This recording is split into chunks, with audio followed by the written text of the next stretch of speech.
Alright, so nagbabalik tayo sa ating violin tips and tricks. And for today's video, let's talk about our bow hand, no? And specifically our fingers.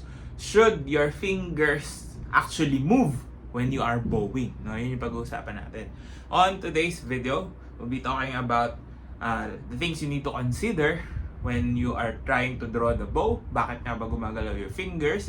And also, should they really be moving? No, yun yung pinaka-main question doon. Okay? And we'll tackle that on today's video. Okay, so first things first, when you are a beginner, no, usually nakikita natin mga beginner bow holds, no, medyo stiff yung fingers nila, no. They don't really move, no. Pag pinagalaw natin, ganyan lang yung movement. And then, you can see a lot of professional musicians, no. I'm not saying all kasi there are a ton of bow techniques, but yung mga karamihan, no, ng mga professionals and also advanced string players, makikita natin na kahit paano there is actually movement when it comes to your fingers, no? So we've been talking about exaggeration and also other yung mga uses of our fingers, but at the end of the day, when you already mastered those things, no, those minute details, ma-realize natin na the finger movements are just actually parang feedback when you are drawing the bow with your hand or with your arm, no? So, when we draw the bow, for example, for a down bow, sabi nga natin, our fingers tend to curl, no? But that curling action doesn't necessarily need to come from the fingers itself, but it's more of the reaction of your fingers when your hand moves down and your elbow goes to that direction, also your forearm, no? So, yung movement na down bow is actually happening when you start to pull. And then it turns to the other direction when you're starting to push and going for an up bow. So it's more of a reaction, no? But then again, may movement talaga yung fingers natin when it comes to control. No? So when we control the volume, dito kasi sa bow hand natin, or sa bow arm, the whole of the arm, it's one big system that uses all parts of the muscles of your arm until the fingers. Ngayon, pagdating natin sa fingers, the fingers are the one in contact. So, parang ang nangyayari kasi, feeling natin, the fingers are the only ones doing their job. But, it's actually the opposite. The fingers are the one fine-tuning things, no? Sila yung last na dadapuan eh. Of course, from our brain going to this part of the body, sila yung last. And doon lang natin nakikita yung effect of what we are actually doing, no? When we're drawing the bow.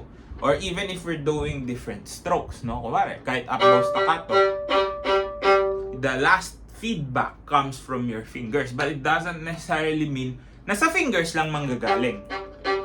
Kasi, what does the fingers lack? It lacks mobility.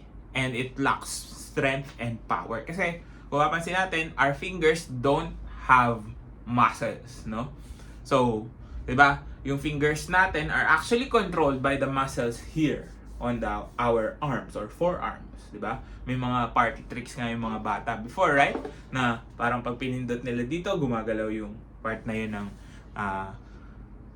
hand nila or ng fingers nila. So, basically, you can only train your fingers to do as much, but you have to rely on the whole bow arm. Actually, your whole body, di ba? Siyempre kasi dito nanggagaling lahat. From the middle going out, no, extending. Kaya nga kung mapapansin din natin, di ba, our extremities are smaller, no? Kahit yung bone structure, all those things are actually part of things that you need to consider. So, hindi mo din pwedeng sabihin na kailangan malakas lang yung arm, yung fingers mo for you to hold the bow, for example, or for you to put more weight onto the bow. Hindi pwedeng magre-rely lang tayo sa fingers. Yes, your fingers are an essential part of the system, but they are not the most integral. Baga, kailangan mo siya, pero kailangan mo rin yung ibang parts for it to really work. No? So, when you're drawing the bow, no, pag sanay na sanay ka na, and you don't actually think about it, nanggagaling pa rin sa arm and wrist yung mga movements na yan. So dahil nga sa pagkakapwesto ng fingers natin, your bow hand might not look the same as mine, but it will move. No? So kung mapapansin nyo, bakit ka ba gumagalaw ng gumagalaw? Even though you're not trying to make it move. Kasi you are actually making it stable or steady. Diba? Kasi ayaw natin na mawala siya sa contact points. But with the movement of the arm, yun, sasama siya. Especially if relax. Ngayon, bakit hindi nangyayari yun sa mga beginners? Kasi there is tension. No?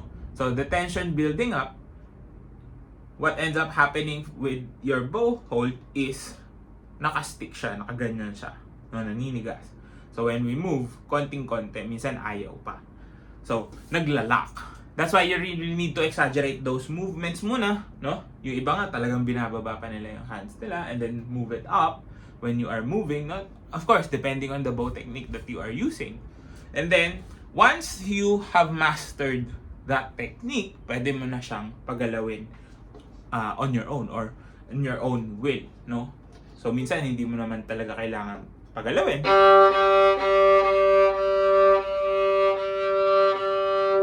But at the end of the day kasi, your fingers don't necessarily need to move, but they give you more options, more details when it comes to your bowing technique, no? So mas madali kang makapag-control ng smooth bowing kapag napapagalaw mo yung fingers mo when you need to, and also pag napapatigil mo din sila, no? So if you can move your fingers along with the bow hold that you have, edi mas okay.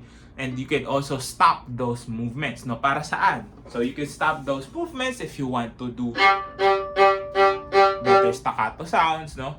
Usually legato sounds or detaché strokes need that movement, no? Para kasi silang, kumbaga sa kotse, suspension, no?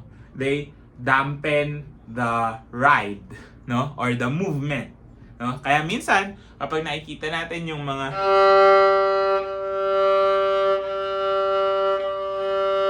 versus